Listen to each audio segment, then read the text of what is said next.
दिल को तुमसे प्यार हुआ की कहानी अब एक नए मोड़ पर पहुंचने वाली है, जहां चिराग की जिंदगी में बड़ी उथल-पुथल मचने वाली है। चांदनी की डीएनए रिपोर्ट आने वाली है और इसके बाद चिराग का जीवन पूरी तरह से बदल जाएगा। बीते एपिसोड में दिखाया गया कि दीपिका ने रागिनी की डीएनए रिपोर्ट चिराग को दिखाई, जिससे यह खुलासा हुआ कि रागिनी उसकी ही बेटी है। इसके साथ ही यह भी पता चला कि दीपिका की 2 जुड़वा बेटियां हुई थी, लेकिन यह सच अब तक चिराग से छुपा हुआ था। चिराग को हमेशा यही यकीन दिलाया गया था कि वह कभी पिता नहीं बन सकता, क्योंकि मिश्का ने जानबूझकर गलत रिपोर्ट डलवा दी थी। लेकिन अब हालात ऐसे बन गए हैं कि चिराग को यह समझ आने लगा है कि कुछ तो ऐसा है जिसे उससे छुपाया गया है। रागिनी और चांदनी के बीच का कनेक्शन महसूस करते हुए चिराग को एहसास होता है कि उसके दिल में कुछ अजीब सा जुड़ाव है, जिसे वह समझ नहीं पा रहा है। उसे लगता है कि यह सिर्फ कोई इत्तेफाक नहीं है, बल्कि कुछ और बड़ा राज है जिसे उसे जानना जरूरी है। इसी सोच में डूबा वह आखिरकार खुद भी डीएनए टेस्ट करवाने का फैसला करता है। चिराग चाहता है कि वह इस सच्चाई का सामना करे, चाहे नतीजा जो भी हो।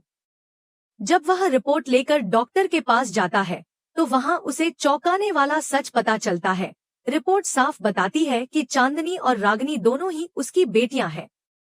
यह सुनते ही चिराग के पैरों तले जमीन खिसक जाती है।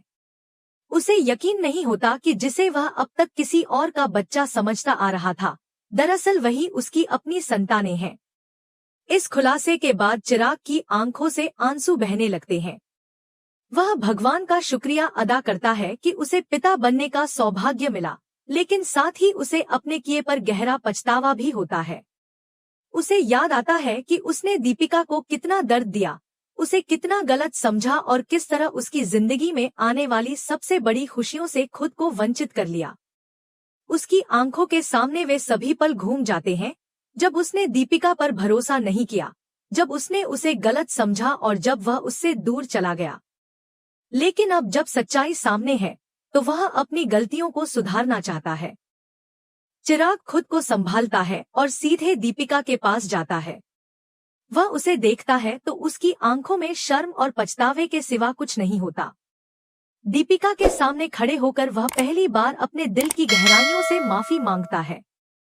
वह कहता है कि उसे पता नहीं था कि उसने कितनी बड़ी गलती कर दी है, और अगर वह उसे माफ कर दे तो वह अपनी पूरी जिंदगी इसे सही करने में लगा देगा। दीपिका, जो अब तक अकेले ही अपनी दोनों बेटियों की परवरिश कर रही थी, उसकी आंखों में सच्चाई और दर्द देखती है। वह जानती है कि चिराग ने बहुत कुछ सहा है, लेकिन वह भी यह नहीं भूल सकती कि उसने कितने साल अकेले गुजारे हैं। इस बीच चांदनी और रागिनी भी इस नए रिश्ते को समझने की कोशिश कर रही हैं। रागिनी, जिसे हमेशा यही लगा कि उसका पिता कोई और था, अब यह जानकर स्तब्ध है कि चिराग ही उसका असली पिता है। वहीं चांदनी भी इस नए रिश्ते से खुद को जोड़ने की कोशिश कर रही है। चिराग उनके पास जाता है और पहली बार उन्हें अपनी बाहों में भरकर महसूस करता है कि वह कितना अधूरा था। उसकी आंखों से बहते आंसू अब सिर्फ पछतावे के नहीं, बल्कि एक नई शुरुआत की उम्मीद से भरे होते हैं। अब जब सच्चाई सामने आ गई है, तो कहानी एक और मोड़ लेने वाली है। क्या दीपिका चिराग को माफ करके उसे अपनी जिंदगी में वापस जगह देगी? क्या चिराग अपनी दोनों बेटियों का प्यार जीत पाएगा? और सबसे बड़ा सवाल, क्या मिश्का की साजिश का पर्दाफाश होगा? अब जब चिराग को अपनी सच्चाई का पता चल चुका है, तो वह मिश्का से भी इस झूठ का बदला लेने के लिए तैयार है। उसे समझ आ गया है कि सिर्फ डीएनए रिपोर्ट बदलकर उसके जीवन को बर्बाद करने की कोशिश की गई थी, और वह इसे अब ऐसे ही नहीं छोड़ने वाला। आने वाले समय में चिराग, दीपिका, चांदनी और रागिनी के जीवन में क्या नया मोड़ आएगा, यह देखना दिलचस्प होगा। लेकिन एक बात तय है, चिराग अब अपनी गलतियों को सुधारने और अपने परिवार को वापस पाने के लिए कुछ भी कर सकता है।